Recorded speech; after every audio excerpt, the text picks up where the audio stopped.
अनीता, तुझे कितनी बार कहा है ऐसे अमीर और बिगड़े हुए लोगों के मुंह मत लगाकर। अनीता की मां सरिता जी ने अपनी बेटी को समझाते हुए कहा, जो आज भी यूनिवर्सिटी से उस अमीरजादे से झगड़ा करके आई थी। तो और क्या करूं मम्मी, जब देखो मेरे पीछे पड़ा रहता है।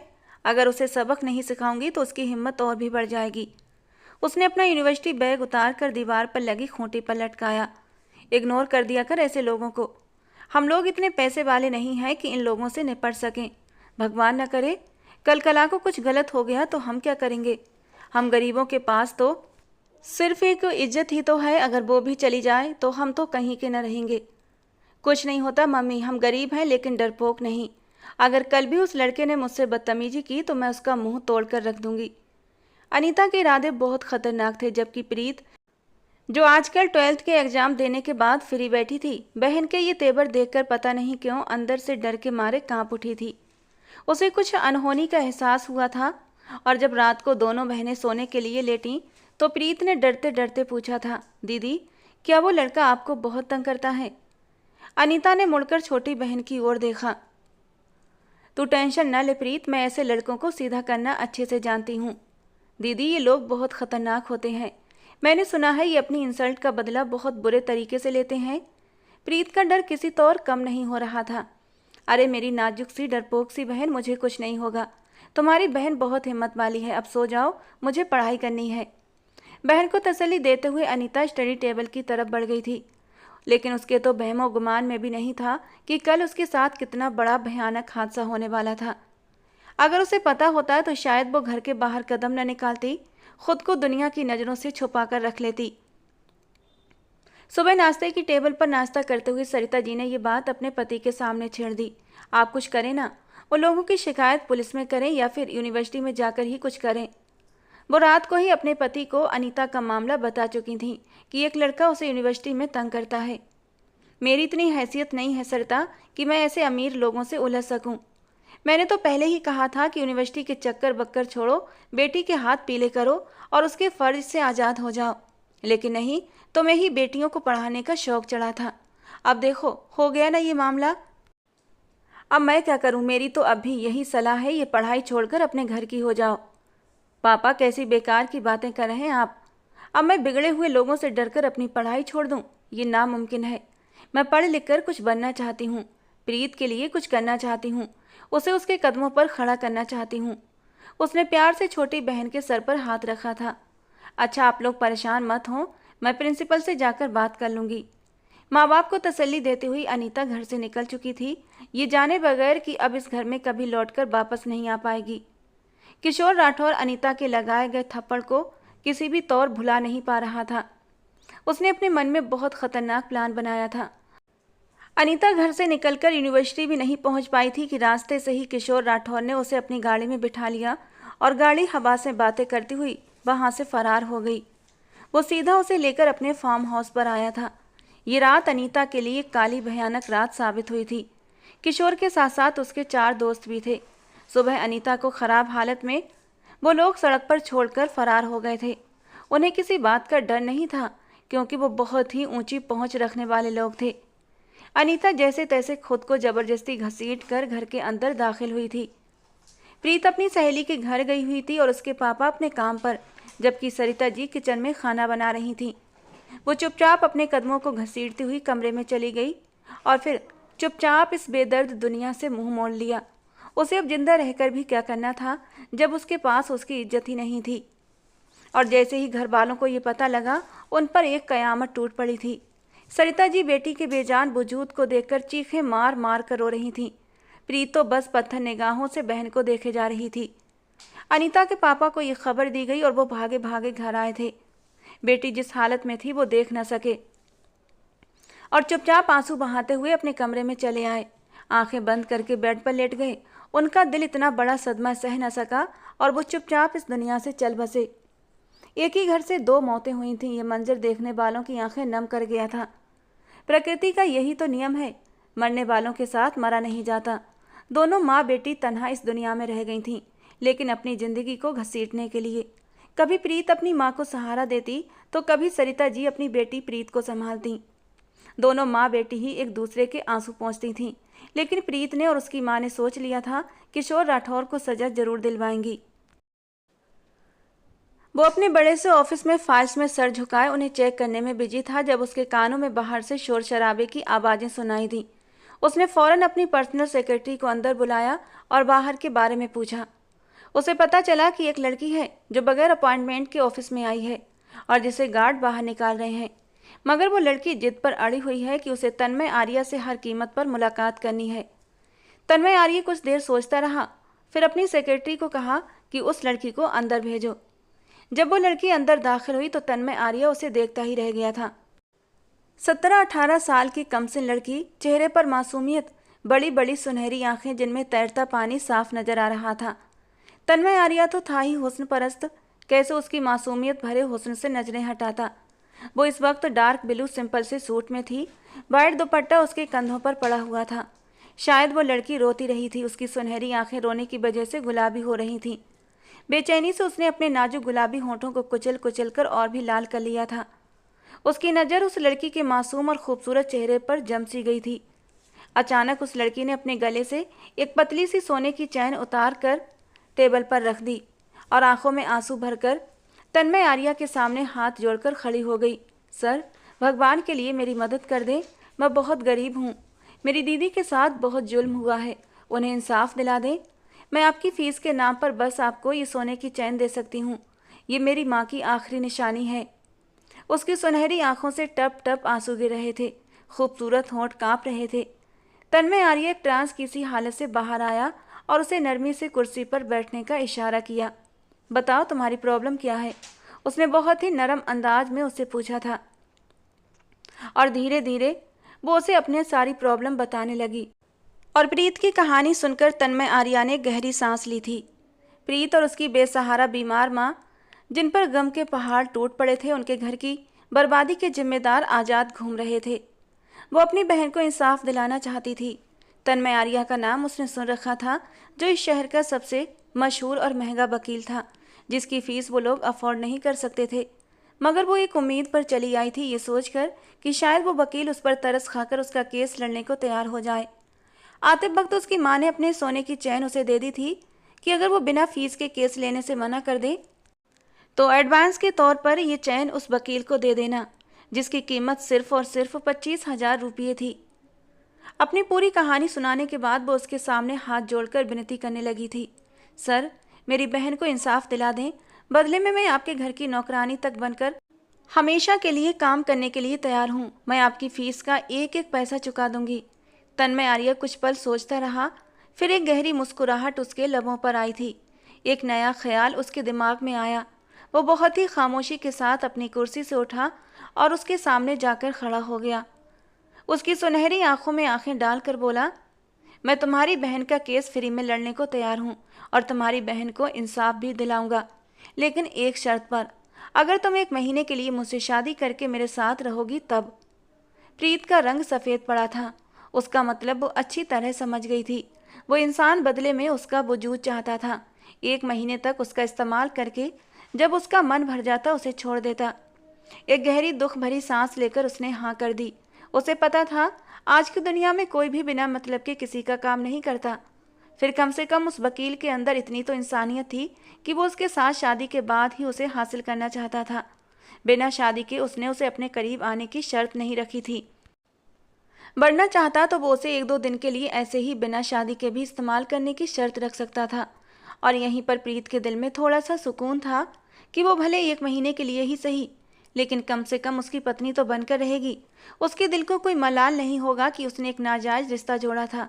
उसने गहरी सांस लेते हुए हाँ कर दी। हालांकि हाँ कहते हुए उसकी आंखों से 2 आंसू टूटकर उसके गालों पर आए थे, जिन्हें उसने जल्दी से अपने दुपट्टे के कोने से रगड़कर साफ कर लिया था। अब जबकि फैसला कर ही लिया था तो फिर रोने का क्या फ़ायदा था। तन्मय आर्या ने उसका एड्रेस अपनी डायरी पर नोट कर लिया और कहा कि वो कल उसके घर आएगा और कल ही वो शादी करके उसे अपने साथ ले जाएगा।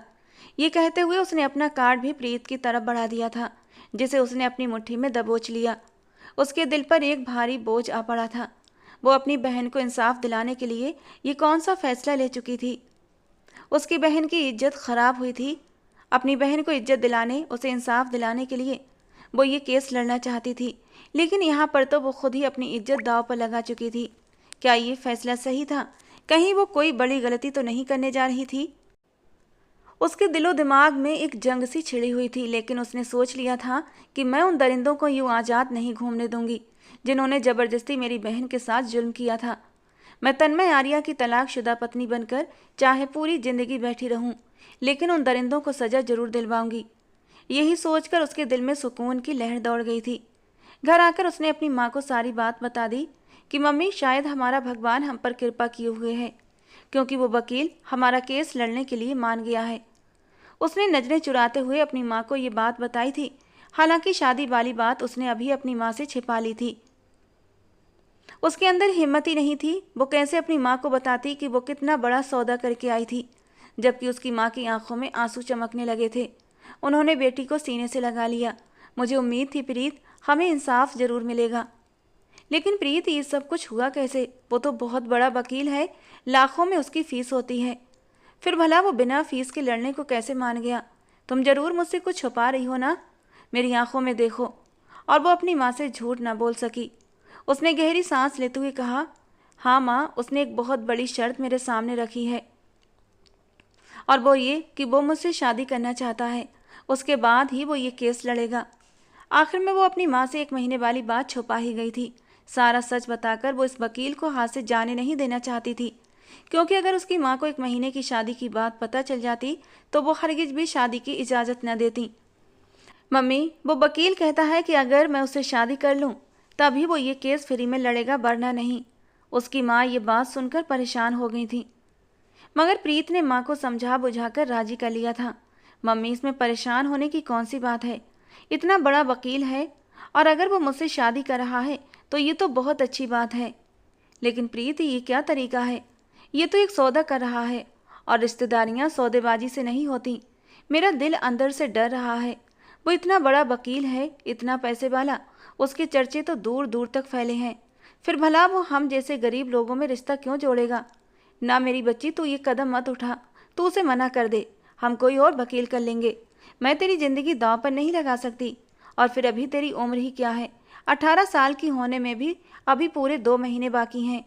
मैं तुझे अभी उस अमीर जादे से शादी करने की इजाज़त नहीं दे सकती। हाँ, अगर ये रिश्ता नॉर्मल तरीके से आता तो मैं कुछ सोच सकती थी, लेकिन इन हालात में हरगिज नहीं। जब उसने सौदेबाजी में ये शादी करने का फैसला किया है, जबकि प्रीत ने जैसे तैसे अपनी माँ को समझाकर राजी किया था कि मम्मी, इसके अलावा हमारे पास कोई दूसरा चारा नहीं। हमने अनीता दीदी को इंसाफ दिलाना है, और उसके लिए अगर मुझे अपनी कुर्बानी देनी पड़े तो मैं पीछे नहीं हटूंगी। उसकी माँ मजबूरी में गहरा सांस लेकर रह गई थी, लेकिन उनका दिल अंदर से परेशान था। और फिर उसी रात उसने तन्मय आर्या को भी फ़ोन किया था कि प्लीज़ ये 1 महीने वाली बात मेरी माँ को मत बताना। कोई बात नहीं, आप 1 महीने के बाद मुझे छोड़ देना, मैं कुछ नहीं कहूँगी। उस वक्त मैं अपनी माँ को किसी न किसी तरह समझाकर राजी कर लूँगी, कोई ना कोई बहाना बना दूँगी। तन्मय आर्या को भला क्या एतराज़ हो सकता था? वो दूसरे ही दिन आ गया। उसकी माँ से बात करने के बाद दोनों को अपने साथ एक मंदिर में ले गया। वहाँ पर शादी का इंतजाम पहले से हो रखा था। उसने प्रीत की माँ से कहा कि इस केस को जीतने तक वो इस शादी को खुफिया रखना चाहता है। ताकि विक्टिम की फैमिली के साथ उसके इस तरह के करीबी रिश्ते को मुद्दा बनाकर कोई मसला खड़ा न कर दिया जाए, जो इस केस को किसी भी तरह कमज़ोर करने की वजह बने। ये कहकर उसने प्रीत की माँ को खामोश कर दिया था। लेकिन प्रीत एकदम खामोश थी, क्योंकि वो असल वजह जानती थी। ये इंसान उसके वजूद का तलबगार था, उससे अपनी प्यास शांत करना चाहता था, और इसीलिए शादी को खुफिया रखना चाहता था। जब तक तन्मय आर्या उसकी बहन को इंसाफ न दिला देता, तब तक वो उसे अपनी परछाई भी नहीं पाने देगी। उसने मन ही मन एक बड़ा फैसला कर लिया था। शादी के बाद वो उन दोनों को लेकर अपने फ्लैट पर आया था। उसकी माँ साधना जी उसके रोकने के बावजूद थोड़ी देर के बाद अपने घर चली गई थी। उसकी उदासी देखकर तन्मय आर्या ने कहा, देखो प्रीत, परेशान ना हो, कल जाकर मैं तुम्हारी माँ को यहीं ले आऊँगा। उन्हें समझाऊंगा कि जब तक ये केस हैंडल न हो जाए वो हम लोगों के साथ ही रहें, क्योंकि उनकी सेफ्टी के लिए तुम्हारी माँ का हमारे पास होना सही रहेगा। प्रीत की टेंशन कुछ कुछ कम होने लगी थी। उसने एक नज़र उठाकर पूरे फ्लैट पर डाली। फ्लैट बहुत बड़ा और बहुत खूबसूरत था। आराम की हर चीज़ इस फ्लैट में मौजूद थी। काम करने के लिए एक नौकरानी भी मौजूद थी। पिंक फ्रॉक में हल्की सी ज्वेलरी और खूबसूरत लाइट मेकअप में वो बहुत प्यारी लग रही थी। वो उसका हाथ थामकर बेडरूम में ले आया और बेड पर बिठा दिया और खुद भी उसके करीब होकर बैठ गया। पहली बार प्रीत का दिल जोरों से धड़कने लगा था। उसने ये फैसला कर तो लिया था, लेकिन अब सामने बैठे हट्टे कट्टे मजबूत तन्मय आर्या को देखकर उसकी सांसें कहीं ना कहीं अटकने लगी थीं। डर के मारे वो एकदम बेड से उठकर खड़ी हुई। तन्मय आर्या ने उसके दूर होने पर हैरानी से उसे देखा। तुम मुझसे यूं दूर क्यों जा रही हो? आज तो हमारी शादी हुई है और आज हमारी शादी की पहली रात है। जबकि तन्मय आर्या की नज़रों में थोड़ी सी बेचैनी और गुस्सा भी था। प्रीत तो पहले ही प्लान कर चुकी थी, वो तन्मय को अपने करीब नहीं आने देगी जब तक कि उसकी बहन को इंसाफ न मिल जाए। उसने खुद को मजबूत करने की कोशिश की और थूक निगलते हुए बोली, जब तक मेरी दीदी को इंसाफ नहीं मिलेगा तब तक आप मेरे करीब नहीं आ सकते। ये सुनकर तन्मय आर्या को एक जोरदार झटका लगा था। वो तो कल से बेचैन था इस लड़की को हासिल करने के लिए, उसके नरम वजूद में डूब जाने के लिए, और अब वो उससे दूर जा रही थी। करीब आने की एक बहुत बड़ी शर्त भी रखती थी। उसे एक जोरदार झटका लगा था। वो एक तंजी अंदाज में बोला, तुम पागल हो गई हो क्या? केस लड़ने और फिर अदालत का फैसला आने में काफ़ी टाइम लग जाता है और मैंने तुम्हें सिर्फ 1 महीने तक अपने पास रखना है। तब तक मैं क्या तुम्हें खाली दूर से देखता रहूँगा? मुझे नहीं पता, लेकिन मैं कह रही हूँ जब तक मेरी दीदी को इंसाफ नहीं मिलेगा तब तक मैं आपको अपने करीब हरगिज़ नहीं आने दूंगी। और अगर आपने मेरे साथ ज़बरदस्ती करने की कोशिश की तो याद रखना, मैं भी अपनी बहन की तरह खुदकुशी कर लूँगी, लेकिन मरने से पहले सोशल मीडिया पर आपके बारे में ज़रूर बताऊँगी। उसकी धमकी ने तन्मय आर्या को हैरान कर दिया। वो तो इस लड़की को बहुत मासूम समझ रहा था, मगर वो तो इस तरह बात कर रही थी जैसे कोई बहुत ही मैच्योर टाइप की चालाक औरत हो। उसका मजबूत अंदाज बता रहा था वो जो कह रही थी उस पर कर गुजरेगी। तन्मय आर्या की आंखों में गुस्सा नजर आने लगा था। तुमने ये शर्त शादी से पहले क्यों नहीं बताई थी? वो उसके सामने आकर उसे कंधों से पकड़कर गुस्से से बोला। ये छोटी सी लड़की तो एक तूफान निकली थी जो उसे अपने हुस्न से घायल करके अब तड़पाना चाहती थी। अगर पहले कह देती तो आप मुझे इनकार करके अपने ऑफिस से निकाल देते और फिर मैं किसके पास जाती? मुझे आपके पास उम्मीद की एक किरण नजर आई थी, फिर भला मैं इनकार क्यों करती? वो मासूमियत से बोली थी। तुम्हें क्या लगता है मैं तुम्हारी बात मान लूँगा? मैं कोई मामूली वकील नहीं हूँ जिस पर तुम भरोसा करो। प्रीत की शर्त सुनकर तन्मय आर्या को बहुत गुस्सा आया था। मुझे माफ़ कर दें जो मैंने आपको पहले नहीं बताया, लेकिन अब मैं आखिरी दम तक यही कहूँगी कि मेरी यही शर्त है। अगर आपको मंजूर नहीं है तो मैं चली जाती हूँ। उसके शब्दों पर तन्मय आर्या का गुस्सा 7वें आसमान पर पहुँच चुका था। उसका दिमाग भग से उड़ गया। तुम्हारा दिमाग तो ख़राब नहीं है लड़की? शादी हुई है हमारी, कोई मजाक या मामूली बात नहीं होती। शादी जैसा बंधन बहुत पवित्र होता है। मैं चाहता तो तुम्हें शादी के बिना ही अपने पास रखने की डिमांड रख सकता था। उसके बदले ही तुम्हारी बहन का केस लड़ने की बात करता, लेकिन तुम मेरे दिल को भा गई थी।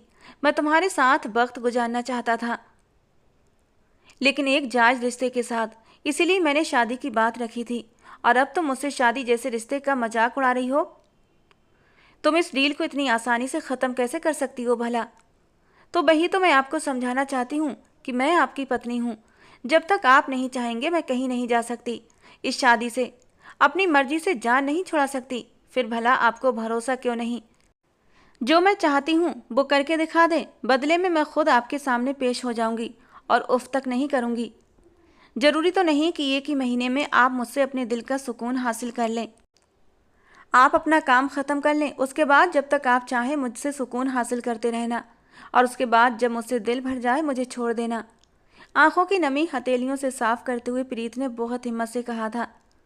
बात भरोसा करने या ना करने की नहीं है प्रीत, बात यह है कि मेरे अंदर सब्र और बर्दाश्त की बहुत कमी है। तुम खूबसूरत हो, कमसिन हो, सबसे बड़ी बात यह कि मेरी पत्नी हो। मैं एक ही छत के नीचे तुम्हें छुए बगैर कैसे रह सकता हूँ भला? खुद पर इतना कंट्रोल कैसे करूँ? वो एक लाचारी से उसे ऊपर से नीचे तक देखकर बोला था। तो क्या आप इतने कमज़ोर नफ्स के इंसान हैं? मुझे अंदाज़ा नहीं था इस बात का। प्रीत ने एक तंज कसा था। उसके तंज पर तन्मय आर्या एक गहरी सांस भरकर रह गया और एक ठंडी निगाह उस पर डालकर कमरे से बाहर चला गया। खूबसूरती उसकी हमेशा से कमजोरी रही थी, हालांकि वो खुद भी शानदार पर्सनालिटी का मालिक था। उसकी ज़िंदगी में न जाने कितनी लड़कियां आईं और सब की सब हसीन थीं, जिनके साथ उसने अच्छा वक्त भी गुजारा था। और लड़कियों के साथ वो अपनी सारी हदें भी पार कर जाता था, और ये खुद लड़की की मर्जी से ही होता था। वो ज़बरदस्ती का कायल नहीं था। जब लड़की खुद अपनी मर्जी से उसकी तरफ बढ़ती तभी वो कदम आगे बढ़ाता था। अगर लड़की की मर्जी न होती तो वो उसको हाथ भी नहीं लगाता था। हालांकि इससे पहले उसने लड़कियों के साथ रिश्ते तो बनाए, लेकिन जायज़ नहीं। वो लड़कियों के साथ उनकी मर्जी के साथ वक्त गुजार कर उन्हें छोड़ देता था। शादी तो उसके लिए बस एक सपना ही रह गई थी। कभी उसका मन ही नहीं किया किसी लड़की को अपनी ज़िंदगी में शामिल करने का। ये सारे काम करते करते अब उसका दिल भी भर गया था। एक बहुत लंबे समय से उसकी ज़िंदगी में अब कोई लड़की नहीं आई थी, मगर उस दिन जब उसके ऑफिस में कमसिन सी वो मासूम सी प्रीत आई और उसकी नज़र उसके मासूम हुस्न पर पड़ी तो तन्मय का दिल घायल हो गया और एक बार फिर पुरानी फीलिंग्स जाग उठी। दिल उसे पाने के लिए मचल उठा, मगर उसे ये भी मालूम था मिडिल क्लास लड़कियां गर्लफ्रेंड बनने पर तो कभी राजी ना होंगी। इसीलिए उसने 1 महीने की शादी की शर्त रख दी थी, क्योंकि उसे मालूम था हर लड़की की तरह इस लड़की से भी कुछ ही टाइम बाद उसका दिल भर जाएगा। मगर यहाँ तो उल्टा ही हिसाब हो गया था। ये लड़की तो उसे अपने करीब आने से इनकारी हो गई थी। ज़बरदस्ती करना उसे पसंद नहीं था, और अगर ज़बरदस्ती करता भी तो जिस तरह की धमकी ये लड़की दे रही थी, उसके बाद ये ज़बरदस्ती उसे बहुत महंगी पड़ सकती थी। और इसीलिए वो कुछ समय के लिए खामोश हो गया था। मगर उसका इरादा उस लड़की की शर्त मानने का हरगिज नहीं था। उसने सोच लिया था अभी वो गुस्से में है, जज्बात में बहकर ये कदम उठा गई है, धीरे धीरे वो खुद ही उसकी संगत के लिए राजी हो जाएगी। वो उसे किसी न किसी तरह कन्विंस कर ही लेगा। वो इंसान था और इंसान के अंदर जज्बात तो होते ही हैं। जब सामने खूबसूरत पत्नी मौजूद हो तो कैसे खुद पर काबू पा सकता था। प्रीत की बहन अनीता के केस पर भी अब उसने काम करना शुरू कर दिया था, और कुछ ही दिनों में उसे बहुत अच्छी तरह अंदाजा हो गया था कि केस बहुत ज़्यादा पेचीदा हो सकता है, क्योंकि जो लोग इस केस में जुड़े हुए थे वो सब ऊंचे ऊंचे ख़ानदान से संबंध रखते थे, जिनके सरों पर बहुत ऊंची पहुंच थी। जो लड़का इसमें ख़ास तौर पर इन्वॉल्व था, यानी कि किशोर राठौर, वो एक नेता का बेटा था। वो इस तरह के कई केसेस अपनी ताकत के बल पर पहले भी जीत चुका था। इसलिए अब भी उसे उम्मीद थी कि किशोर राठौर और उसके साथियों को वो कानून की गिरफ्त में लाकर ही रहेगा, चाहे उसके लिए उसे सोशल मीडिया और औरतों की सुरक्षा के लिए सरगर्म एनजीओ का सहारा क्यों न लेना पड़े, तो वो जरूर लेगा। जैसे ही ये केस लोगों की नज़र में आया, हर तरफ हलचल सी मच गई थी। जनता की तरफ से किशोर राठौर और उसके दोस्तों की गिरफ्तारी और उन्हें सजा दिलवाने की नारेबाजी सोशल मीडिया पर शुरू हो चुकी थी। तन्मय प्रीत को सामने नहीं लाया था, सिर्फ उसकी मां सरिता जी ही सामने आई थी। प्रीत को सामने न लाने की वजह शायद ये थी कि वक्ती तौर पर ही सही, मगर वो उसकी इज्जत बन चुकी थी और वो नहीं चाहता था कि उसे दुनिया की नज़र में लाए। ऐसे केसेस में अमूमन मुलजिमों की तरफ से विक्टिम के घर वालों पर दबाव डाला जाता है केस वापस लेने के लिए। उन्हें डराया धमकाया जाता है। इसीलिए वो सब कुछ पहले से ही प्लानिंग कर चुका था। सरिता जी के पास अब ऐसी कोई कमजोरी नहीं थी जिसके बलबूते पर मुजरिम उन पर दबाव बनाते और उन्हें कमज़ोर करने की कोशिश करते। हालांकि सरिता जी की भी उसने पूरी हिफाजत की थी। वो पहले ही उन्हें अपने पास ले आया था। इस केस में उसे बहुत भागदौड़ करनी पड़ रही थी। अगर वो मशहूर वकील न होता और मजबूत बैकग्राउंड न रखता होता तो ऐसी ऊंची पहुंच के मुजरिमों के लिए उसे खरीदना या रास्ते से हटाना मुश्किल काम न था। उसका बड़ा भाई सुशील आर्य आर्मी की एक बड़ी पोस्ट पर था, जबकि उसके चाचा जी पुलिस में एक बड़े अफसर रह चुके थे। 1 हफ्ते तक वो इसी केस में इतना ज़्यादा बिजी रहा कि अपने फ्लैट का चक्कर भी न लगा सका, जहां प्रीत और उसकी माँ रह रहे थे। फिर जैसे ही एक दिन शाम को ऑफिस से जल्दी फ्री हुआ तो घर जाने की बजाय फ्लैट पर चला गया।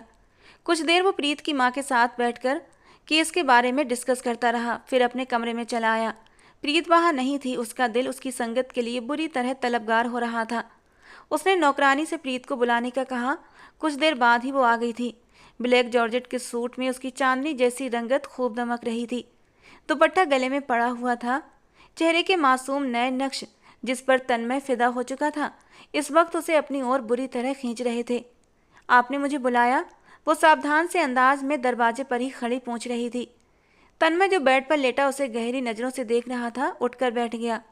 हाँ, इधर आओ, कुछ बात करनी है तुमसे। कौन सी बात? केस के बारे में बात करना चाहते हैं क्या? उसका वही सावधान अंदाज था और अपनी जगह पर जमी खड़ी थी। तन्मय को गुस्सा तो आया, मगर अंदर ही अंदर दबा गया। हाँ, केस के बारे में ही बात करनी है, यहाँ आओ, खा नहीं जाऊंगा तुम्हें। प्रीत को उसके शब्दों से गुस्सा झलकता हुआ महसूस हुआ। वो अपने नाजुक से होठों को काटती हुई छोटे छोटे कदम उठाती उसके करीब पहुंच गई तो तन्मय ने उसे बेड पर बैठने का इशारा किया। वो जैसे ही बेड पर बैठी, तन्मय 1 मिनट के अंदर बेड से उतरकर दरवाजे की तरफ बढ़ा और दरवाजे को अंदर से लॉक कर दिया। दरवाजा लॉक करते देख प्रीत का दिल उछलकर हलक में आया था। दरवाजा क्यों बंद कर दिया आपने? वो बुरी तरह घबराई थी। इतना घबरा क्यों रही हो? शादी हुई है हमारी, मैं कोई गए नहीं हूँ तुम्हारे लिए। वो उसे गहरी निगाहों से देखता, गहरे शब्दों में कहता उसके बेहद करीब आ गया था। और प्रीत की तो सिट्टी पिट्टी गुम हो गई थी।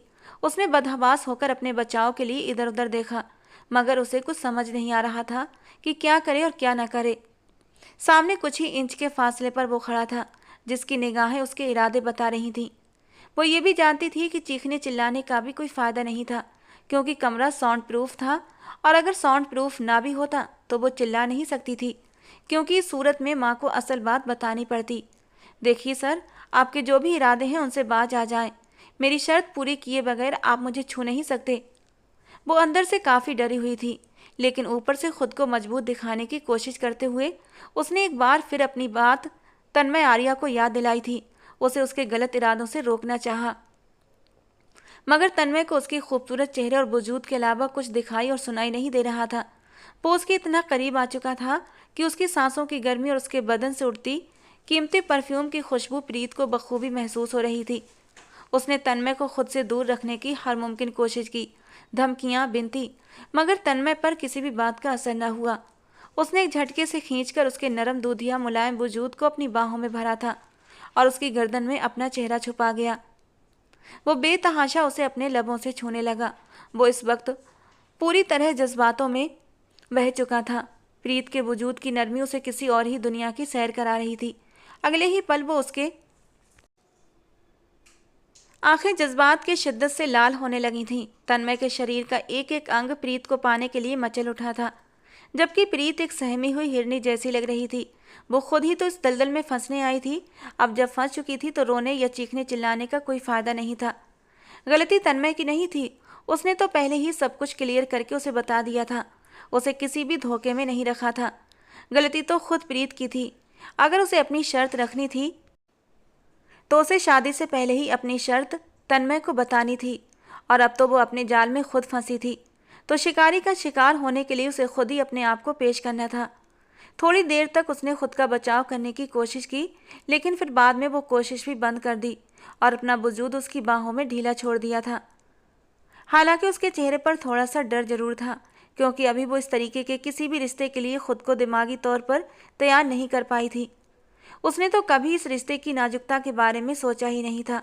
उसके चेहरे पर फैला डर और उसके वजूद के कंपन को महसूस करके एक पल के लिए तन्मय चौंका जरूर था। फिर उसके लबों पर एक हल्की सी मुस्कान आई थी। वो उसके गालों को अपनी उंगलियों से छूते हुए बहुत ही मदहोश अंदाज में बोला था, मुझे पता है तुम इस वक्त डर रही हो, लेकिन तुम्हें डरने की बिल्कुल भी ज़रूरत नहीं है। तुम मुझे बहुत पसंद हो। तुम्हें मैं एक बार नहीं बार बार पाना चाहता हूँ। और नाजुक फूलों की खुशबू को महसूस किया जाता है, उन्हें मसल कर फेंक नहीं दिया जाता। सारा डर अपने दिलो दिमाग से निकाल दो। मैं इन खूबसूरत पलों में तुम्हारा साथ चाहता हूँ। आई होप तुम्हें भी मेरी संगत में सुकून मिलेगा। ये कहते कहते उसने एक झटके से उसे अपनी बाहों में समेट लिया था। लाइट बंद करता हुआ वो उसे बेड पर लेकर आया था। उसके गले में पड़े दुपट्टे को उतार कर उसने साइड पर रख दिया था और पूरी तरह उसके ऊपर आते हुए उसकी नरमाहट को महसूस करने लगा, और उसकी किसी भी ना को खातिर में न लाते हुए बस उस पर हावी होता चला गया। और प्रीत को खुद के बचाने की हर कोशिश बेकार हो गई। सुबह जब तन्मय की आँख खुली और उसका नशा उतरा तो उसे रोते देखकर वो शर्मिंदा हो गया था। वो उससे माफ़ी मांगना चाहता था, मगर प्रीत उसका हाथ झटक कर कमरे से बाहर चली गई थी। तन्मय ने खुद को तसल्ली दी कि उसे शर्मिंदा होने की क्या ज़रूरत है। उसने कुछ गलत तो नहीं किया है ना। आखिर को वो उसकी पत्नी थी। उस रात के 3 दिन तक दोबारा वहाँ नहीं गया था। हाँ, नौकरानी से फ़ोन पर उसकी खैर खबर लेता रहता। 2 दिन बाद केस की पहली पेशी थी, जिसमें प्रीत की माँ का अदालत में पेश होना जरूरी था। वो खुद उनको लेने गया था। प्रीत से केस के संबंधित कुछ सवाल जवाब भी किए, मगर उसका अंदाज उखड़ा उखड़ा था, जिसकी वजह तन्मय को अच्छे से मालूम थी। पहली पेशी के बाद प्रीत की मां सरिता जी दोबारा अदालत न जा सकीं। एक रात वो सोईं तो सुबह मुर्दा हालत में पाई गईं। प्रीत का तो रो रो कर बुरा हाल था। तन्मय ने उसे संभालने की हर मुमकिन कोशिश की, लेकिन वो नाकाम रहा। माँ की मौत ने उसे तोड़कर रख दिया था। वो तन्मय से कहती, मैं इसी उम्मीद पर जी रही हूँ कि मेरी बहन के मुजरिमों को आप सजा दिलवाएंगे और मैं अपनी आंखों से देखूंगी और तभी मुझे सुकून मिलेगा। जवाब में बॉबी बड़े यकीन से कहता, ऐसा ही होगा, मैं ये केस जीत कर दिखाऊंगा। मगर तन्मय का दावा पहली बार नाकाम साबित हुआ और वो केस हार गया। हालांकि उसे 100% उम्मीद थी कि वो जीत जाएगा। उसने तो मुलजिमों के खिलाफ तमाम सबूत भी हासिल कर लिए थे, मगर मुलजिमों ने रातों रात जज को खरीदकर फैसला अपने हक में करवा लिया। तन्मय आर्या को एक गहरा धक्का लगा था। प्रीत का रिएक्शन बहुत खतरनाक था। वो उसका गिरेबान पकड़कर जोर से चिल्लाई थी, तन्मय आर्या, तुमने मुझे धोखा दिया है। मेरा वजूद जबरदस्ती हासिल करके अपना मतलब पूरा किया है और मुझे सजा देने के लिए जानबूझकर केस हार गए या फिर दूसरी पार्टी से रिश्वत खाई है। मैं तुम्हें कभी माफ़ नहीं करूंगी। वो फूट फूट कर रो पड़ी। तन्मय ने हालांकि उसे समझाने और उसे यकीन दिलाने की बहुत कोशिश की कि उसने उसे धोखा नहीं दिया है और ना ही उसने रिश्वत ली है, मगर वो मानने को तैयार नहीं थी। तन्मय को रोकने के बावजूद वो उसे बुरा भला कहती उसके घर से चली गई। उसके जाने के बाद वो बेचैन हो गया था। एक तरफ केस हारने का दुख था तो दूसरी तरफ प्रीत की बदगुमानी और चले जाने का। और अगले दिन वो दिल के हाथों मजबूर होकर उसके घर जा पहुंचा, मगर उसे वहां न पाकर परेशान हो गया। उसके मोहल्ले वालों के अनुसार वो तो यहाँ आई ही नहीं थी। वो बहुत परेशान हो गया था और उसे ढूंढता रहा, क्योंकि वो उसकी पत्नी थी। ऐसे कैसे वो उससे लापरवाह हो जाता। 2 दिन की कोशिश के बाद प्रीत तो ना मिली, मगर उसके बारे में एक छोटा सा क्लू मिल गया था। जिस दिन वो उसके घर से निकली थी, रोड पर एक काली गाड़ी उसके सामने आई थी, जिसमें मौजूद कुछ नकाबपोश लोगों ने जबरदस्ती उसे गाड़ी में बिठा लिया था। ये सीन सड़क पर लगे सीसीटीवी कैमरे में रिकॉर्ड हुआ था और ये सब जानकर तन्मय आर्या गुस्से के मारे बिफर उठा था। उसे समझ आ गया था ऐसी हरकत कौन कर सकता है। जरूर ये किशोर राठौर ही कर सकता था। जब तक वो उसके घर में रही सुरक्षित थी, जैसे ही बाहर निकली घात लगाए शिकारियों ने उसे पकड़ लिया था। उसे समझ नहीं आ रहा था बिना सबूत के किशोर राठौर के गिरेबान पर हाथ कैसे डाले। अगर ये खबर मीडिया तक आ जाती तो उसकी अपनी भी बदनामी होती। सोच विचार करने के बाद उसने अपने एक बहुत ही करीबी दोस्त विकास से मशवरा किया था, तो उसने बदले में किशोर राठौर की बहन को उठाने को कहा कि उससे डील की जा सके। किशोर राठौर की बहन भी प्रीत की ही हम उम्र थी। कई दिन की निगरानी के बाद तन्मय उसे उठाने में कामयाब हो गया और फिर किशोर राठौर से कांटेक्ट करके कहा, अगर अपनी बहन चाहते हो तो मेरी पत्नी मेरे हवाले कर दो। पहले तो किशोर राठौर पागल कुत्ते की तरह रिएक्ट करने लगा। इस बात से ही इनकारी हो गया कि उसने तन्मय आर्या की पत्नी को किडनैप किया है। मगर जब तन्मय ने उसे संगीन नतीजे की धमकियां दी, तब जाकर वो नॉर्मल हुआ और प्रीत को सही सलामत पाकर तन्मय की जान में जान आई थी। वो जिस वक्त बेडरूम में दाखिल हुआ, वो घुटनों में सर दिए बुरी तरह रो रही थी। वो उसके करीब जा बैठा और उसे प्यार से पुकारा, मगर ना तो प्रीत ने जवाब दिया और ना ही उसके रोने में कमी आई। तन्मय ने धीरे से उसके बाजू पर हाथ रखा तो वो यूं उछली जैसे करंट लगा हो। हाथ मत लगाइए मुझे, वरना बहुत बुरा अंजाम भुगतना पड़ेगा आपको। सूजी हुई लाल आंखों और गालों पर बहते आंसुओं के साथ वो गुस्से से उंगली उठाते हुए तन्मय को वार्न कर रही थी। देखो प्रीत, तुम बेकार में ही मुझ पर गुस्सा कर रही हो। मैंने हर मुमकिन कोशिश की थी, मगर मुजरिम बहुत ही चालाक थे। उन्होंने बहुत ही सफाई से केस अपने हक में ले लिया था। तन्मय ने सफाई देनी चाहिए, मगर प्रीत बेहद गुस्से से उसकी बात काट कर बोली, सफाई देने की जरूरत नहीं। जो इंसान आज तक कोई केस नहीं हारा, वो मेरा केस कैसे हार गया? सिर्फ इसलिए ना कि मैं भारी फीस न दे सकी और मुजरिमों ने जेब गर्म कर दी आपकी, और आप जानबूझकर ये केस हार गए। Just shut up. उसके फिर से रिश्वत के इल्जाम पर तन्मय के तन बदन में आग लगी थी और अचानक ही उसका हाथ उठा और प्रीत के नाजुक गाल पर जा पड़ा। वो गाल पर हाथ रखे हैरान सी उसे देखे गई। अगले ही पल वो चेहरे पर दोनों हाथ रखकर जोर जोर से रोने लगी। तन्मय गहरी सांस लेता हुआ अपने गुस्से को कंट्रोल करने लगा। कुछ देर बाद उसका गुस्सा ठंडा हुआ तो प्रीत को रोता देखकर उसे शर्मिंदगी ने घेर लिया। सॉरी यार, बट तुम्हें गलत फहमी हुई है, ऐसा कुछ भी नहीं था। मुझे दौलत की कमी नहीं है, आज तक मैंने कभी हराम का पैसा नहीं कमाया। प्लीज़ ये दोबारा मत सोचना कि मैं रिश्वतखोर हूँ। मैं ये बात बर्दाश्त नहीं कर पाता। वो अपने बालों में हाथ घुमाता बेबसी से बोला था। प्रीत ने कोई जवाब न दिया, बस रोती रही। तो वो उसके करीब आकर बैठा। प्लीज़ प्रीत, रोना बंद करो। मैं वादा करता हूँ इस केस को दोबारा अदालत में दायर करूँगा और इस बार उन्हें जीतने नहीं दूंगा। तुम्हारी दीदी को इंसाफ जरूर मिलेगा। वो तसल्ली भरे अंदाज में बोला, मगर प्रीत भड़क कर बोली, नहीं चाहिए इंसाफ, ना ही मुझे अब भरोसा है आपकी किसी भी बात पर। मुझे अपने घर जाना है अभी और इसी वक्त। वो रोते हुए उठ बैठी। तन्मय परेशान हो गया। अब तुम इस घर से नहीं जाओगी प्रीत, क्योंकि बाहर तुम सुरक्षित नहीं हो। देख लिया ना तुमने। ये तो मेरा धन्यवाद करो, तुम मेरी पत्नी थी। इस वजह से अगवा करने के बावजूद किशोर राठौर ने तुम्हें कोई नुकसान नहीं पहुंचाया, क्योंकि वो जानता था अगर ऐसा कुछ करता तो फिर मेरे हाथों बच ना पाता। आपको मेरी चिंता करने की जरूरत नहीं। चाहे अब वो दोबारा मुझे अगवा कर ले या फिर चाहे मुझे जान से ही क्यों ना मार दे, आपको कोई लेना देना नहीं। और ना ही मैंने पहले आपसे कहा था कि मुझे बचाने आओ। सो अपने काम से काम रखो और मेरी जान छोड़ दो। वो गुस्से से बोली, कैसे अपने काम से काम रखूं? पत्नी हो तुम मेरी।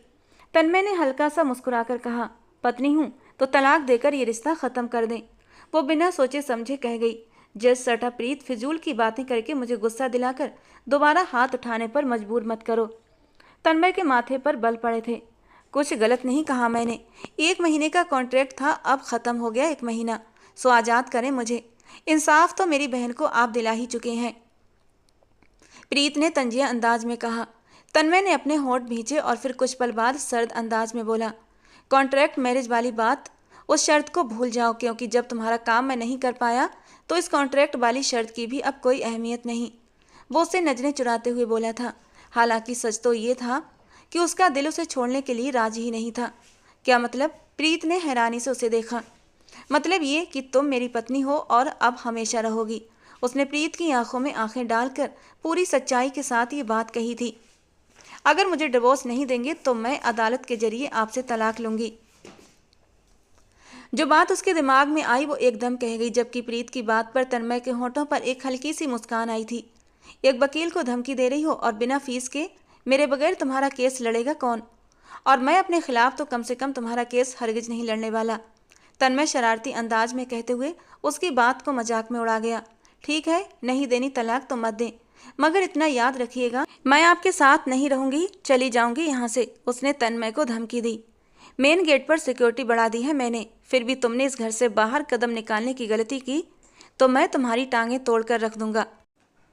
वो गुस्से से घूरते हुए उसे वार्निंग दे रहा था और वो पैर पटकती हुई दूसरे कमरे में चली गई। तन्मय बेड पर लेटकर सोचने लगा। वो उस पर ज़्यादा सख्ती भी नहीं कर सकता था, क्योंकि उसके सख्ती से वो उससे और भी ज़्यादा नफरत करने लगेगी। अभी कुछ देर पहले जो हाथ उठाया उसका भी उसे पछतावा हो रहा था।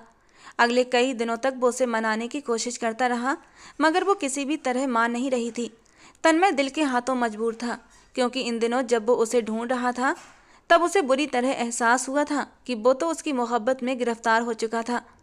जो 1 महीने की कॉन्ट्रैक्ट मैरिज थी उसे भुलाए, अब उसके साथ पूरी जिंदगी गुजारने का इरादा रखता था, मगर वो उसके साथ रहने को तैयार नहीं थी। बार बार घर जाने की रट लगाए हुए थी, जिस पर तन्मय के सब्र का पैमाना भर चुका था और गुस्से में एक बार फिर वो उसे अपने संगत की सजा दे बैठा। हालांकि तन्मय ने सोचा था जब तक प्रीत का दिल उसकी तरफ साफ नहीं हो जाता वो उसके करीब अब दोबारा नहीं जाएगा, लेकिन अपने दिल का क्या करता जो बार बार प्रीत के लिए मचलता था। और उस दिन भी वो उस पर चीख चिल्ला रही थी, गुस्सा कर रही थी, जब आगे बढ़कर तन्मय ने उसे अपनी बाहों में समेट कर उसके होठों पर अपने प्यार की मोहर लगाते हुए उसे खामोश करा दिया था। और धीरे धीरे वो उसके वजूद में खोने लगा, जबकि प्रीत की नफरत और बदगुमानी उसके लिए और भी ज़्यादा बढ़ चुकी थी। सुबह जब वो ऑफिस जाने के लिए तैयार हो रहा था तब भी वो बुरी तरह रो रही थी। वो नजरें चुराए उसे देख रहा था और जब वो ऑफिस से आया तब भी उसे रोते हुए पाया। और अब तो तन्मय का गुस्सा 7वें आसमान पर पहुंच चुका था। वो गुस्से से बुरी तरह झुंझलाया। आखिर तुम्हारे साथ प्रॉब्लम क्या है प्रीत? जायज रिश्ता है हमारे बीच, अगर तुम्हारे करीब आया हूं तो कौन सा पाप कर दिया? मेरी मर्जी के बगैर क्यों आए? तुम एक बहुत ही घटिया और हवस परस्त इंसान हो। वो रोते हुए चिल्लाई थी, जबकि तन्मय का दिमाग घूम गया। उसे गुस्सा कम आता था, मगर जब भी आता बहुत तेज आता था। क्या कहा? मैं हवस परस्त हूँ? तन्मय ने गुस्से के आलम में उसकी कलाई को अपनी सख्त पकड़ में जकड़ते हुए जोर से झटक दिया तो प्रीत की दर्द के मारे चीख निकल गई। दोबारा मेरे लिए ऐसे घटिया शब्द इस्तेमाल किए तो फिर अपना हाल देखना। वो उसे सोफे पर धकेल कर दहाड़ा तो प्रीत की डर से जबान बंद हो गई। और फिर दोबारा से उसने तन्मय से बदतमीजी नहीं की थी, मगर सीधे मुंह बात भी नहीं करती थी। कुछ दिनों से उसकी तबीयत खराब रहने लगी थी। तन्मय ने कई बार डॉक्टर के पास चलने को कहा, मगर वो राजी नहीं होती थी। एक दिन वो डॉक्टर को घर पर ही ले आया। डॉक्टर ने चेकअप के बाद जो खुशखबरी सुनाई, तन्मय बहुत खुश हुआ था, मगर वो गुमसुम हो गई। तन्मय पर अभी गुस्सा और नफरत कम नहीं हुई थी कि उसकी निशानी भी आ गई कोख में। गम गुस्से से उसका वजूद जल उठा। उसने बड़ी मुश्किलों से अपनी हालत पर काबू पाया और तन्मय के सामने खामोश रही, वरना उसका दिल तो कर रहा था उस इंसान का गला दबा दे जिसने उसे धोखा देकर उसे इस झंझट में फंसा दिया था। वरना उसकी उम्र ही क्या थी, सिर्फ 18 साल। उसने दिल में पक्का इरादा कर लिया था, वो उसके इरादों पर पानी फेर कर रहेगी। दूसरी तरफ तन्मय बाप बनने की खबर से न सिर्फ खुश था, बल्कि अब उसे अपने खानदान से इंट्रोड्यूस भी कराने का सोच रहा था। उसकी फैमिली में सिर्फ उसकी दादी और उसके दादा ही थे। माँ बाप का तो सालों पहले एक एक्सीडेंट में देहांत हो चुका था। उसके बाद दादा और दादी ने ही उसे और उसके भाई को पाल पोस कर बड़ा किया था।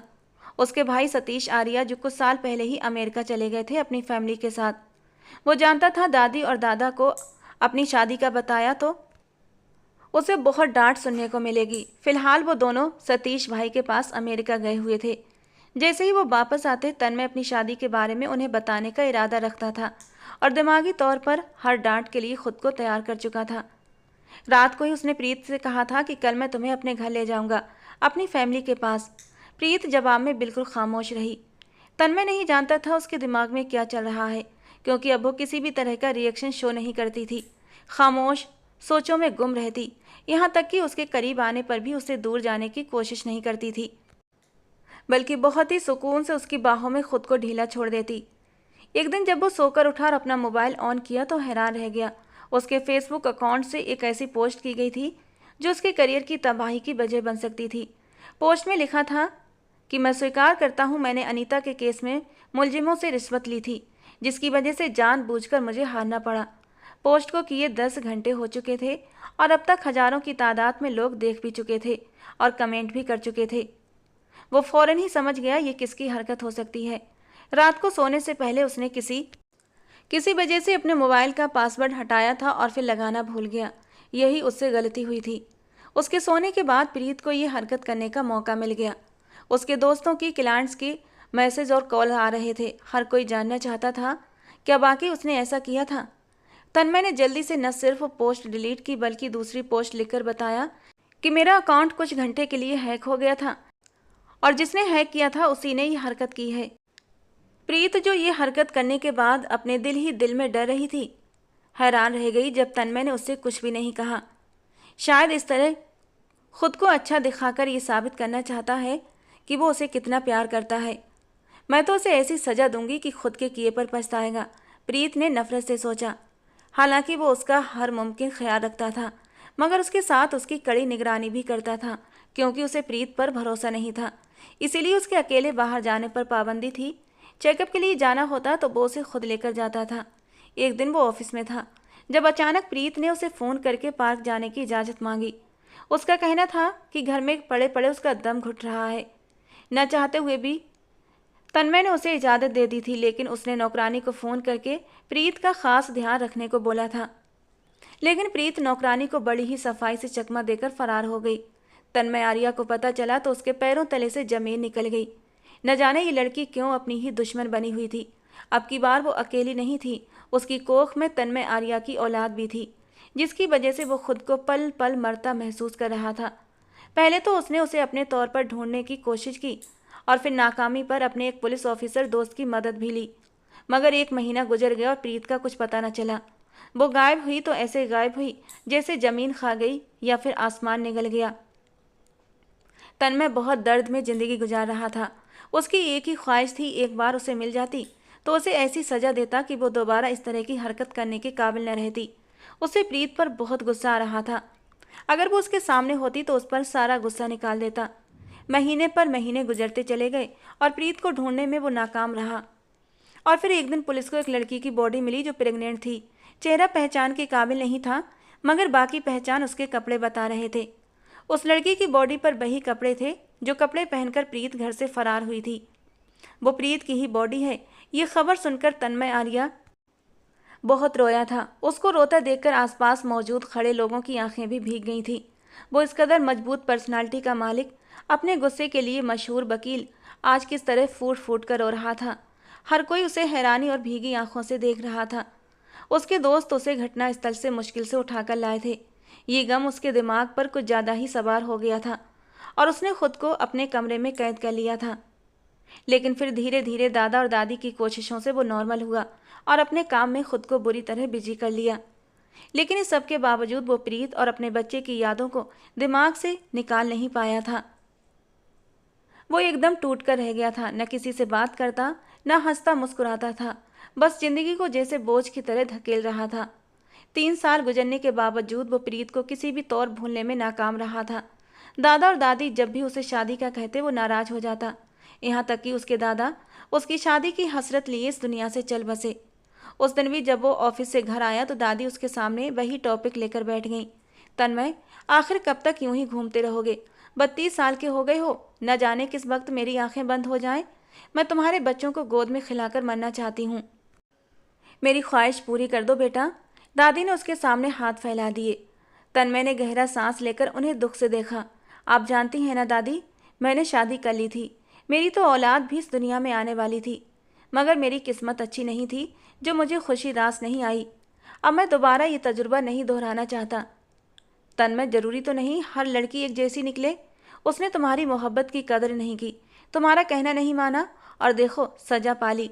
अब तुम खुद को तन्हा रखकर अपनी दादी को तो सजा मत दो, जिसने तुम्हें कितनी मुश्किलों से पाल पोस कर बड़ा किया है। दादी अपनी बात कहकर मुंह पर दुपट्टा रखकर रोने लगी। तन्मय ने बेबसी से कुछ पल उन्हें देखा, फिर हार मानते हुए बोला, प्लीज़ दादी रोइए मत, आप जो कहेंगी वही होगा। ये बात उसने दिल पर पत्थर रखकर कही थी, मगर दादी को बड़ी खुशी मिली। उन्होंने फौरन ही उसके लिए लड़कियां देखना शुरू कर दी और जिस दिन उन्होंने उसके लिए लड़की फाइनल की, उसी दिन उसके पास अनीता जैसा एक और केस आया था। इस बार भी मुलजिम किशोर राठौर और उसके दोस्त ही थे, जिन्होंने सुरभि नाम की लड़की का इस्तेमाल किया था। लड़की ने अपनी जान लेने की कोशिश की थी मगर बच गई थी। उसके घर वालों ने तन्मय आर्या को इस केस के लिए हायर किया। अनीता की तरह वो गरीब घर की लड़की नहीं थी। तन्मय आर्या एक नए इरादे से इस केस में लग गया। इस बार वो किशोर राठौर को बचने का कोई मौका नहीं देना चाहता था। अगर इस बार वो कानून की पकड़ में आ जाता तो अनीता को भी इंसाफ मिल जाता, जिसके लिए वो हमेशा गिल्टी फील करता था, जिसकी वजह से उसे अपनी मोहब्बत को खोना पड़ा था। उसकी शादी के फंक्शन शुरू हो चुके थे। सोशल मीडिया इसको कवरेज कर रहा था, मगर उसके पास इस केस की वजह से अपनी शादी के फंक्शन अटेंड करने के लिए वक्त नहीं था, और जिसकी वजह से दादी भी उससे बहुत नाराज़ थीं। मगर उसका सारा ध्यान सिर्फ और सिर्फ अपने केस पर था। जिस दिन उसकी बारात थी उस दिन भी मुश्किल से टाइम निकालकर वो शादी हॉल पहुंचा था। शादी से पहले दादी ने उसे उसकी मंगेतर पायल की तस्वीर भी दिखाई थी, जिसे उसने यूं ही सरसरी अंदाज में देखा था। हालांकि दादी ने तो उससे ये भी कहा था कि तुम पायल से मिल लो, लेकिन उसके पास टाइम नहीं था। वो नहीं जानता था ये पायल नाम की लड़की नेचर और मिजाज की कैसी होगी, लेकिन शादी वाली रात उसे अच्छे से अंदाजा हो गया था। पायल खूबसूरत होने के साथ साथ अच्छी खासी बोल्ड लड़की थी। जिस तरह उसने तन्मय के साथ बेबाकी से खुद को उसकी बाहों में पेश कर दिया, तन्मय को उसके नेचर का अंदाजा अच्छे से हो गया था। लेकिन इस सब के बावजूद न जाने क्यों तन्मय का दिल उसकी तरफ खींच न सका। पायल की बेबाकी देखकर उसे प्रीत का खुद से बचना, शर्माना और चेहरे पर फैली लाली याद आती रही। पायल के साथ होते हुए भी वो प्रीत को मिस करता रहा और अफसोस से सोचता, काश वो उसकी ज़िंदगी में होती तो उसकी जगह ये औरत न लेती। शादी को कुछ ही दिन गुजरे थे। वो पायल के मिजाज और उसकी आदतों से परेशान हो गया था।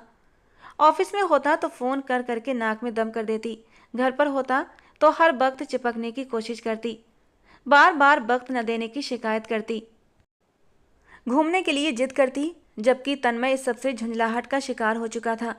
वो इस केस की वजह से दिमागी तौर पर वैसे ही डिस्टर्ब रहता था, क्योंकि इस बार वो हारना नहीं चाहता था।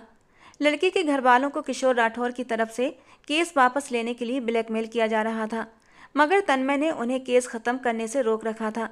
वो खुद पर्सनली तौर पर उनको सिक्योरिटी दे रहा था। किशोर राठौर जब लड़की के घर वालों को डराने और केस ख़त्म करवाने में नाकाम रहा तो उसने तन्मय आर्या पर हमला करवा दिया। खुशकिस्मती से तन्मय आर्या की जान बच गई थी। इस हादसे का सोशल मीडिया पर बहुत चर्चा हुआ। जब तन्मय के भाई सतीश आर्या को इस केस की खबर हुई तो वो भी अमेरिका से हिंदुस्तान आ गए और उन्होंने भी तन्मय का साथ दिया। अब तन्मय अकेला नहीं था। सतीश आर्या की बहुत ऊंचे लोगों में जान पहचान थी, जिसको इस्तेमाल करते हुए उन्होंने किशोर राठौर के बाप की सारी कोशिशों पर पानी फेरते हुए तन्मय पर कातिलाना हमला करने के जुर्म में किशोर राठौर को गिरफ्तार करवा दिया।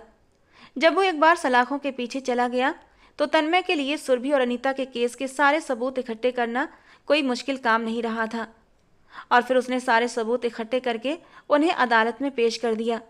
इस बार सबूत ने किशोर राठौर की गर्दन जकड़ ली। अनीता का केस भी दोबारा खुल गया।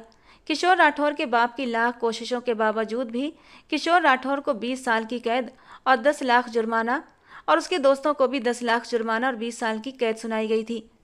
तन्मय उस दिन बहुत खुश था, बल्कि प्रीत को याद करके रोया भी था। केस जीतने की खुशी में पायल उससे पार्टी मांग रही थी। पहली बार वो दिल से मुस्कुराया और हामी भरते हुए शाम को उसे तैयार रहने का कहकर जल्दी आने का वादा करके ऑफिस चला गया। अभी उसे ऑफिस आए कुछ ही देर गुजरी थी जब उसकी सेक्रेटरी ने उसे एक लड़की के बारे में बताया जो उससे मिलना चाहती थी। तन्मय ने अपॉइंटमेंट का पूछा तो सिक्योरिटी ने कहा, नहीं सर, अपॉइंटमेंट नहीं है। वो कहती है कि उसे आपसे किसी केस के सिलसिले में नहीं मिलना, बल्कि कोई पर्सनल काम है। तन्मय ने कुछ सोचकर सेक्रेटरी को उसे अंदर भेजने को कहा। फिर जैसे ही वो अंदर आई, तन्मय ने उसे पर निगाह उठाई तो जैसे पलटना भूल गई थी। वो अपनी जगह पत्थर रह गया। उसे अपनी आंखों पर यकीन न आया। उसके सामने प्रीत खड़ी थी, जिसे वो मुर्दा समझकर सब्र कर चुका था। पूरे 3 साल और 2 महीने के बाद वो उसके सामने खड़ी थी। तुम? वो उसे बेयकीनी से देखता बड़ी मुश्किल से अपनी जगह से उठकर उसके करीब आया था। प्रीत नजरें झुकाए होंठ काट रही थी। तन्मय पलकें झपकाए बगैर उसे देखता रहा। प्रीत से अपनी टांगों पर खड़ा रहना दुश्वार हो गया था। वो गहरी सांस लेती कुर्सी पर बैठ गई। तन्मय की निगाहों में अभी भी बेयकीनी थी, जिसे देखकर वो शर्मिंदा हो गई और धीरे धीरे उसे अपने बारे में सब बताने लगी कि किस तरह वो उसका घर छोड़कर अपनी दूर पार की मासी के पास दूसरे शहर चली गई थी ताकि वो उसे ढूंढ ना पाए। 2 साल तक वो उससे नफरत करती रही और जब उसे पता चला कि तन्मय ने किशोर राठौर को सजा दिलवाई है तो वो उसका धन्यवाद करने और अपनी गलतियों की माफ़ी मांगने आई है। वो धीरे धीरे बोल रही थी और तन्मय पत्थर बना उसे सुन रहा था। उसने तन्मय को बताया कि उसकी एक बेटी भी है और तन्मय ये सुनकर बेकरार हो उठा। वो फौरन अपनी बेटी से मिलना चाहता था। उसी वक्त वो प्रीत के साथ उस जगह आया जहाँ वो रहती थी। उसकी बेटी सोहा बिल्कुल प्रीत की तरह थी। हाँ, उसकी आंखें सुनहरी नहीं बल्कि काली थीं, बिल्कुल अपने पापा की तरह। जब सोहा ने सामने खड़े तन्मय को देखा तो अचानक पापा कहते हुए उसके पास आई थी। यानी प्रीत ने उसे उसके बारे में सब कुछ बता रखा था और उसकी तस्वीर दिखाकर उसे इस बात का यकीन दिलाती रही थी कि उसके पापा तन्मय आर्या हैं और इसीलिए उसने फौरन पहचान लिया था। कितनी ही देर तक वो सोहा को सीने से लगाकर रोता रहा। 2.5 साल तक वो बाप के होते हुए भी अनाथों की तरह जिंदगी बसर कर रही थी। उसके बदन पर जो मामूली फटे पुराने कपड़े थे, जो उसकी सेहत थी, तन्मय को अंदाजा लगाने में देर न लगी कि प्रीत ने अपनी नफरत और अपनी जिद के चक्कर में उसकी बेटी को किस तरह के हालात में रखा था। उसका बस नहीं चल रहा था कि इस लड़की का गला दबा दे, जिसने उसकी बेटी को इतना लंबा समय अपने बाप के प्यार से दूर रखा। उसने बड़ी मुश्किल से अपने आप पर कंट्रोल किया, सोहा को गोद में उठाया और वो वहाँ से निकलना चाहता था जब प्रीत की आंखों में हैरानी आई। वो उसके सामने आकर खड़ी हो गई। मेरी बेटी को कहाँ लेकर जा रहे हैं आप? उसके सवाल ने तन्मय के तन बदन में आग लगा दी। जस्ट शट अप प्रीत, तुम्हारी बेटी ये तब तक थी जब तक तुमने इसे अपने पास रखा। अब ये मेरे पास रहेगी। क्या मतलब? आप एक बच्ची को माँ से जुदा करेंगे? प्रीत ने भरी आंखों से उसे देखा। तुमने क्यों उसे बाप से जुदा रखा इतने लंबे समय तक? तन्मय ने उसे घूर कर देखते हुए जवाब दिया। प्रीत की आंखों से आंसू बहने लगे। तन्मय, आप ऐसा नहीं कर सकते। सोहा मेरे और मैं उसके बगैर नहीं रह सकती। अगर आपको उसको साथ ले जाना है तो फिर मैं भी आपके साथ चलूँगी। मेरे साथ सिर्फ मेरी बेटी रहेगी। तुम वहीं रहो जहाँ इतने लंबे समय से रह रही हो। सोहा की चिंता करने की ज़रूरत नहीं, उसे मैं माँ के बगैर रहना सिखा दूंगा।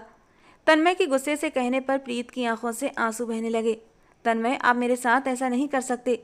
मैं सिर्फ सोहा की माँ नहीं, आपकी पत्नी भी हूँ। इतना लंबा समय पत्नी होने का ख्याल नहीं आया? जब मैं रातों को तड़प तड़प कर रोया करता था तब तुम्हें मेरा एहसास नहीं हुआ? क्या मेरी तड़प, क्या मेरी आंखों के आंसू तुम्हारे दिल तक नहीं पहुँचे थे? जब तुम्हें मुझसे मोहब्बत नहीं थी, जब तुम मेरे तकलीफ को महसूस न कर सकी, तो अब तुम मेरे साथ किस हक से रहना चाहती हो? अब मुझे तुम्हारी कोई ज़रूरत नहीं और ना ही मेरी ज़िंदगी में तुम्हारी कोई जगह है, क्योंकि मैं शादी कर चुका हूँ और मेरी पत्नी घर में मौजूद है। बेटी मुझे मिल गई और अब मेरी फैमिली पूरी हो गई। पत्नी? प्रीत की आंखें हैरत से फैल गईं। नहीं, आप झूठ बोल रहे हैं, वो बेयकीन हुई। सोशल मीडिया पर जाकर चेक कर लो, मेरी शादी के तमाम फंक्शन की वीडियोस मिल जाएंगी। तन्मय तंजिया अंदाज में कहकर सोहा को लिए वहां से निकलता चला गया। प्रीत कुछ पल पत्थर बनी खड़ी रही, फिर भागती हुई कमरे में आई, अपना मोबाइल उठाया और सर्च करने लगी। कुछ देर बाद तन्मय आर्या की शादी की तस्वीरें उसके सामने थीं। तन्मय दूल्हा बना खड़ा था, उसके पहलू में एक अमीर खानदान से संबंध रखने वाली उसकी खूबसूरत पत्नी सजी सबरी खड़ी थी। प्रीत की आंखें सदमे से फट पड़ीं। वो मोबाइल को दूर फेंकते हुए फूट फूट कर रोने लगी और फर्श पर गिरती चली गई। दूसरी तरफ तन्मय जब सोहा को घर लेकर गया तो कोमल मायके गई हुई थी। दादी सोहा से मिलकर बहुत खुश हुई थी, मगर साथ ही साथ वो ये सोचकर परेशान थी कि जब कोमल को पता चलेगा कि उसकी पहली पत्नी और उसकी एक बच्ची भी है तो फिर वो कैसा रिएक्ट करेगी। मगर तन्मय को परवाह नहीं थी। उसने दादी से साफ कह दिया कि अगर कोमल उसकी बेटी को कबूल नहीं करेगी और अलग होना चाहेगी तो वो उसे रोकेगा नहीं। उसके लिए अपनी बेटी से ज़्यादा ज़रूरी कोई नहीं। प्रीत का रो रोकर बुरा हाल था। 2 दिन की सोहा की जुदाई और तन्मय की शादी के सदमे ने उसे बेहाल कर दिया था। तीसरे दिन वो मुश्किल से अपने वजूद को घसीटती तन्मय के घर का एड्रेस इधर उधर से पूछती वहां जा पहुंची, मगर गार्ड ने उसके हुलिये को देखते हुए उसे अंदर न जाने दिया। किसी भिखारन की तरह वो गेट पर बैठी गार्ड की विनती करती रही, तो आखिरकार उसे तरस आ गया। उसने तन्मय से कांटेक्ट करके उसके बारे में बताया तो तन्मय ने सख्ती से मना कर दिया। उसे प्रीत पर बहुत गुस्सा था। उसने गुस्से से चीखते हुए कहा, उस लड़की को भगा दो। प्रीत रोती हुई उस वक्त तो चली गई, मगर दूसरे दिन वो तन्मय के ऑफिस जा पहुंची। उसकी सिक्योरिटी के रोकने के बावजूद प्रीत जबरदस्ती तन्मय के रूम में घुस गई। सिक्योरिटी के शोर करने पर गार्ड फौरन वहां पहुंचे, मगर तन्मय ने उन सबको रोक दिया। उनके जाने के बाद वो गुस्सीली और सर्द भाव के साथ प्रीत की तरफ देखने लगा। प्रॉब्लम क्या है तुम्हारी? क्यों तमाशा लगा रही हो अपना बार बार? तन्मय, आपको मेरे ऊपर दया नहीं आती? मेरे साथ ऐसा मत करें, मैं सोहा के बगैर मर जाऊंगी। वही तो मेरा एक इकलौता सहारा है। वो रोते हुए तन्मय के कदमों में गिरकर बेहोश हो चुकी थी। तन्मय जो उसे धुतकारना चाहता था, उसके बेहोश होने पर उसका दिल कट कर रह गया। वो प्रीत के बेहोश वजूद को अपनी बाहों में उठाकर अस्पताल लाया। उसके पूरे स्टाफ ने हैरानगी के साथ ये मंजर देखा था। प्रीत को फौरन इमरजेंसी में ले जाया गया। तन्मय के चेहरे पर परेशानी थी। वो चाह कर भी खुद को इस लड़की के लिए परेशान होने से रोक नहीं पा रहा था। कुछ ही देर बाद डॉक्टर इमरजेंसी रूम से बाहर आते दिखाई दिए तो वो बेकरारी से उसकी तरफ तेजी से लपका। डॉक्टर साहब, मेरी वाइफ ठीक तो है ना? तन्मय ने बेचैनी से पूछा तो डॉक्टर ने कहा, किसी गहरे सदमे की वजह से उनका नर्वस ब्रेकडाउन हुआ है। अगर आप उनको लाने में थोड़ी सी देर और कर देते तो उन्हें बचाना मुश्किल हो जाता। तन्मय का दिल बैठ गया था। उसके चेहरे का रंग सफ़ेद पड़ गया। उसे खोने के ख्याल से ही दिल की धड़कन तेज हुई थी। उसे अपने रवैये पर शर्मिंदगी महसूस होने लगी। कई घंटे के बाद जाकर प्रीत जब होश में आई तो पहला शब्द उसके मुंह से निकला था वो सोहा का नाम था। तन्मय को बहुत गहरा अफसोस हुआ। उसने फौरन घर पर फ़ोन किया और नौकर को सोहा को लाने को कहा। सोहा को अपने सामने पाकर प्रीत को यूं महसूस हुआ जैसे नई जिंदगी मिल गई हो। वो पागलों की तरह सोहा को चूमती ऊंची आवाज़ में रो रही थी।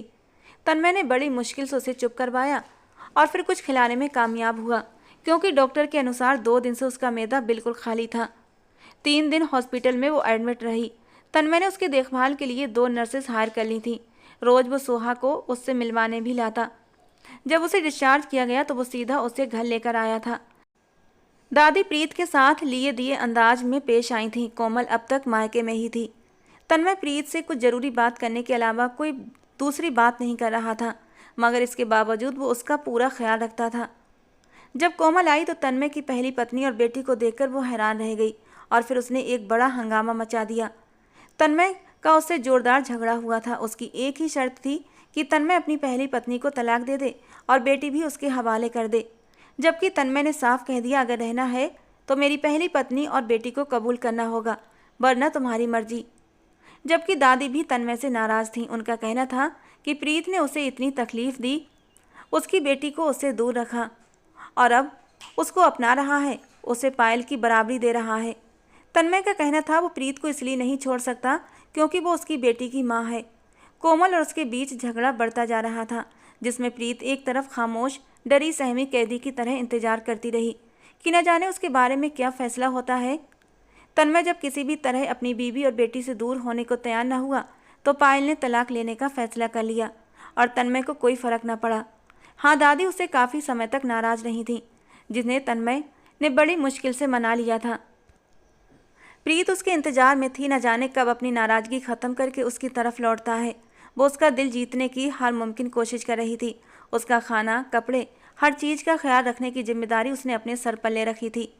कुछ समय तो तन्मय का रवैया प्रीत के लिए इंसल्ट भरा और रूड रहा, मगर धीरे धीरे वो दिल के हाथों मजबूर होकर नरम पड़ने लगा। वो प्रीत से हमेशा के लिए नाराज़ नहीं रह सकता था, क्योंकि उसके दिल में पहले की तरह उसकी मोहब्बत मौजूद थी। इस समय में अगर वो किसी चिंगारी की तरह राख में दबी रही, मगर जैसे ही तन्मय आर्या ने खुद से ये स्वीकार किया तो मोहब्बत की चिंगारी पूरी तरह भड़क उठी। और इस बार प्रीत ने पूरे दिल से राजी होते हुए उसे अपना आप सौंपा था, क्योंकि उसका दिल भी तन्मय की मोहब्बत का दम भरने लगा था। उसने ये लंबा समय तन्मय के बगैर कैसे काटा ये वही जानती थी, लेकिन अना की ऊंची दीवार जो वो तोड़ न सकी और उसकी बेटी को इतने समय तक उससे दूर रखा। लेकिन जैसे ही उसने देखा अब किशोर राठौर को सजा दिलवाने में वो कामयाब हुआ था, तो सारी गलतफहमी की दीवार टूटती चली गई थी। उसे अपने किए पर पछतावा भी हुआ था। तन्मय गलत नहीं था, गलत तो वो खुद थी। लेकिन उसकी किस्मत थी कि इतना सब कुछ करने के बावजूद भी तन्मय उसकी मोहब्बत से दूर नहीं हुआ था। अब भी उसे उतनी ही मोहब्बत से अपना रहा था जितनी मोहब्बत पहले करता था। उसने सुकून से तन्मय के माथे पर अपने होंठ रखते हुए उसके एहसास को अपने अंदर तक उतारा था, और तन्मय ने मुस्कुराकर उसे अपनी बाहों में खींच लिया। वो आज पहली बार प्रीत की रजामंदी से उसके वजूद को हासिल करने में कामयाब हुआ था, और ये उसके लिए बहुत बड़ी खुशी की बात थी। दोस्तों, आज की हमारी कहानी आपको कैसी लगी कमेंट बॉक्स में ज़रूर बताना। पसंद आई हो तो प्लीज़ लाइक करना। रोज़ एक नई रोमांटिक कहानी सुनने के लिए हमारे चैनल को सब्सक्राइब करना। मिलते हैं दोस्तों अगली किसी नई कहानी में।